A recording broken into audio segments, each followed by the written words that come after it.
Gerainya yang menjual pelbagai jenis menu makanan hanya pada harga RM2. Gerai ini diusahakan sepasang suami isteri Hasnan Yusof 49 tahun dan Rohaya Mat Desa 44 tahun menyediakan pelbagai jenis lauk pauk yang dijual pada harga murah.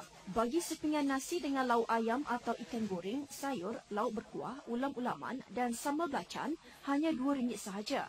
Sepinggan nasi berlauk maupun semangkuk sup serta laksa bersama segelas air minuman pula cuma RM3.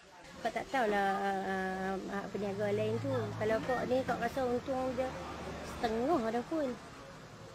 Kalau ikut hukum kita nak ambil lebih daripada setengah memang tak boleh kan. Ya, untung.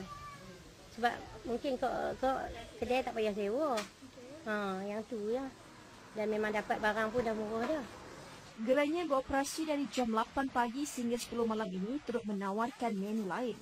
Antaranya nasi ayam, pulut ayam, nasi goreng, mi goreng, Maggi goreng, bihun sup dan laksa. Kesemuanya juga dijual dengan harga RM2 setiap satu. Minuman pula termasuk Milo Ais hanya dijual pada harga RM1. Tambah menarik, kopi O dan teh O cuma 50 sen sahaja.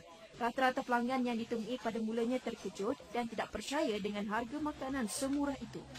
Kami macam berminat nak tahu pula yang betul ke memang harga kat sini RM2 ke apa kan. So kan kami datang ni memang harga memang RM2 lah. Makanan pun okey, baloi lah kan. Kawan lah yang beritahu. Dia kata pergi lah cuba nasi RM2 dekat situ, semua makanan kat situ RM2. Dia kata tu kat cubalah ini. Sebab nak yang datang ni sebab RM2. Sebab kita nak tahu apa yang RM2 tu. Sama ada air ke lauk ke.